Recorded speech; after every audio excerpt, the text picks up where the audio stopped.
যারা আমাদের আফসোসের সাথে বলতে হয়, আজ আমাদের অনেক নেতারা আমাদেরকে শোনান যে আমরা অত্যন্ত দামি অনেক ধর্মপ্রাণ মানুষ, আমরা ইসলামের জন্য এটা করেছি সেটা করেছি। তো আমি জানতে চাই 54টা বৎসরে আজ পর্যন্ত আমার বাংলাদেশের আলেম ওলামারা বারবার আপনাদের কাছে দাবি করেছে নবীর ইজ্জত হেফাজতের ব্যাপার একটা আইন করে দেন। আজ পর্যন্ত আপনারা জিয়ার ব্যাপার আইন করেছেন, মুজিবের ব্যাপার আইন করেছেন, এরশাদের ব্যাপার আইন করেছেন। আজ পর্যন্ত আমার বাংলাদেশের কোনো সরকার নবীর ইজ্জতের ব্যাপারে একটা আইন করতে পারে নাই। সুতরাং যারা নবীর ইজ্জতের হেফাজতের ব্যাপারে আইন পর্যন্ত আজ পর্যন্ত করতে পারলেন না, তাদের মুখে নবীর প্রেম এটা মানায় না। আমাদের স্পষ্ট বক্তব্য হলো, আপনারা যদি নবীর ইজ্জতের হেফাজতের আইন না করেন, কি যাবে আসবে আমাকে বলেন। আল্লাহ তার হাবিবকে তো ইজ্জত হেফাজতের জিম্মাদারি আল্লাহ নিয়েছেন। আল্লাহ বুঝাচ্ছেন, নবী গো, পুরা বিশ্ব সভ্যতা যদি আপনাকে নিয়ে কটূক্তি করে, কিচ্ছু যাবে আসবে না। নবী, আমি আল্লাহ আপনাকে তো সবচেয়ে ভালোবাসি। কেমন জানি আল্লাহ বুঝাচ্ছেন, নবী গো, ইন্না নাহনু নাযালনা যিকরা ওয়া ইন্না লাহু লাহাফিজুন। নবী, কোরআন নাজিল করেছি আমি আল্লাহ, এটার হেফাজতের জিম্মাদার আমি আল্লাহ। তো আমি আল্লাহ যেমন কোরআনের হেফাজত করনেওয়ালা, কারণ কোরআন তো আমার কালিমুল্লাহ। ইন্না কাফাইনা কাল মুস্তাহজিইন। নবী, কালামুল্লাহ কোরআনের হেফাজত যেমন আমি আল্লাহ করব, হাবিবুল্লাহ মুহাম্মদের ইজ্জতের হেফাজত আমি আল্লাহ নিজে করব। ওই নবীকে আমি সম্মান দিতে শিখলাম না। মুসলমানের মাথায় টুপি নাই, মুখে দাড়ি নাই। আরে তুমি যখন দাড়িটা কাটো, সেলুনে যখন ফালাও, নবীর মোহাব্বতের দাড়িটা যখন ফ্লোরে পড়ে থাকে, নবীর মোহাব্বতের দাড়িটা সেলুন যে চুল কাটে সে নিজে ওই নবীর মোহাব্বতের দাড়িটা পাড়াচ্ছে। মুচি মেথর ঋষি দুনিয়ার সমস্ত নিকৃষ্ট মানুষগুলো এসে নবীর মোহাব্বতের দাড়িটা পাড়াচ্ছে। এরপরে তোমার বিবেক জাগ্রত হয় না যে তোমার আদর্শ একমাত্র মুহাম্মদ রাসূলুল্লাহ। আওয়ামী লীগের লোকেরা যদি বঙ্গবন্ধুর মতো কোট লাগাইতে পারে, যদি লেলিন, যদি আমার বাংলাদেশের যুব সমাজ ফুটবল প্রেমীরা মেসি আর নেইমারের মতো মহাব্বত করে তাদের মতো যদি চুল কাটতে পারে, যদি এই বাংলাদেশের ভক্তরা যদি বলিউড ডালিউডের নায়কদের মতো পোশাক লাগাতে পারে, তাহলে উম্মতে মুহাম্মাদের উচিত তো ছিল আমার আপদমস্তক, আমার নবী, আমার আদর্শ, নবী ছাড়া আমি কাউকে মানি না। আমার মাথায় থাকবে নবীর সুন্নাহ, আমার মুখে থাকবে নবীর সুন্নাহ, আমার গায়ে থাকবে নবীর সুন্নাহ, আমার পরিবার চলবে নবীর আদর্শ দিয়া, আমার সমাজ চলবে নবীর আদর্শ দিয়া। যদি এটাই বাস্তবতা হয়, যদি উম্মতে মুহাম্মাদি দাবি করতে পারো, আজ থেকে আওয়াজ তুলতে হবে, যেই সংবিধানে নবীর ইজ্জতের আইন থাকে না, যেই সংবিধানে নবীর ইসলামের আইন থাকে না, ওই সংবিধান আমি মানি না। আওয়াজ তোলা দরকার ছিল, কিন্তু উম্মতে মুহাম্মাদি ওই আওয়াজটা আমরা আজও পর্যন্ত তুলতে পারলাম না।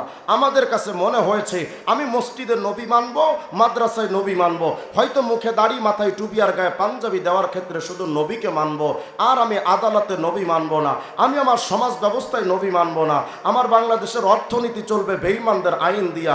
মুসলমানদেরকে তো এখন ধোকা দিয়ে বোকা বানিয়ে রাখা হয়েছে। মুসলমানরা মনে মনে ভাবতেছে, হুজুর আপনি কি বলেন, আমার বাংলাদেশের সংবিধানে কি আল্লাহ রসুলের নাম নাই? হ্যাঁ, আল্লাহ রসুলের নাম তো বহুত আছে। দেখেন না, সংবিধানের শুরুতে লেখা আছে বিসমিল্লাহির রহমানির রহিম, পরম করুণাময় অসীম দয়ালু আল্লাহর নামে শুরু করছি। তো হুজুর আপনি দেখেন না, সংবিধানে লেখা আছে রাষ্ট্র ধর্মের নাম ইসলাম। তো এত কিছু থাকার পরে আপনি কেমনে বলেন এই সংবিধান আমাদের না? আমি তো বললাম রে ভাই, বাংলাদেশের সংবিধানে লেখা আছে পরম করুণাময় অসীম দয়ালু আল্লাহর নামে শুরু করছি, কিন্তু ওই সংবিধানে তো আবার লেখা আছে মদের আইন বৈধ, কত হয় না, সুদের আইন বৈধ, পতিতালয় বৈধ। স্পষ্ট মুসলমানদের আওয়াজ তুলতে হবে। 90% মুসলমানের বাংলার জমিনের আদর্শ লেলিন হবে না নবী হবে? জোরে কর না। আমাদের আদর্শ কালমাস হবে নাকি নবী হবে?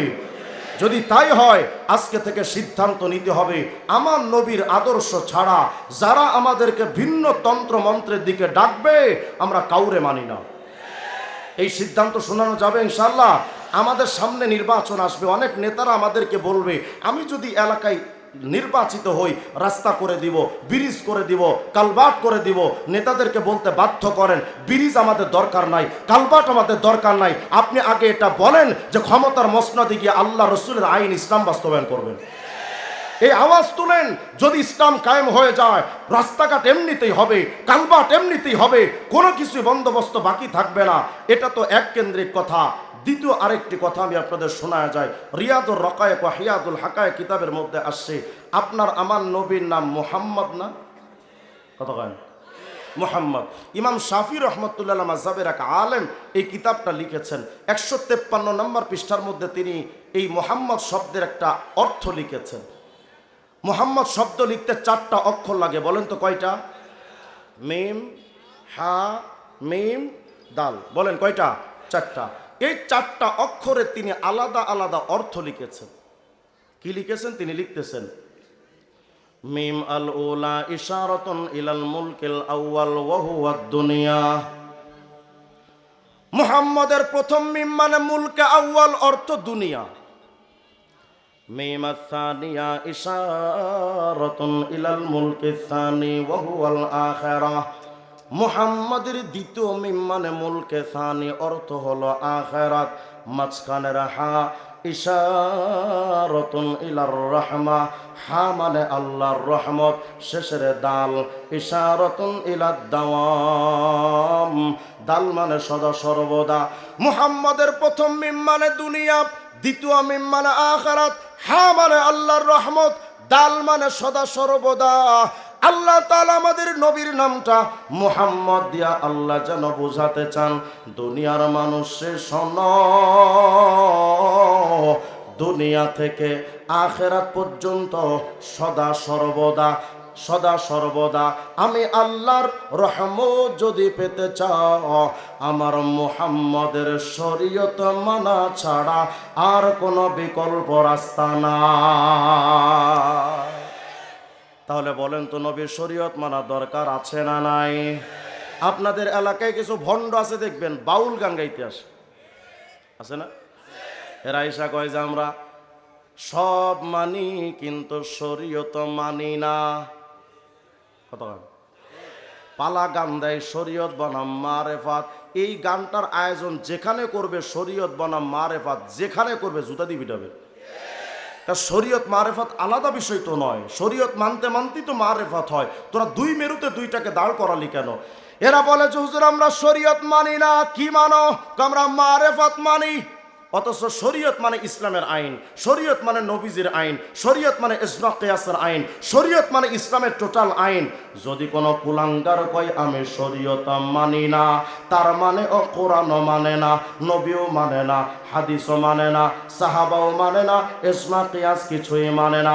আমাদের স্পষ্ট বক্তব্য হলো, আমরা গবেষণা করে দেখেছি হিন্দুরা নবীর শরীয়ত মানে না, বৌদ্ধরা নবীর শরীয়ত মানে না, ইহুদি খ্রিস্টানরা নবীর শরীয়ত মানে না, অমুসলিম নাস্তিকবাদ নবীর শরীয়ত মানে না, ভণ্ড পীররাও নবীর শরীয়ত মানে না।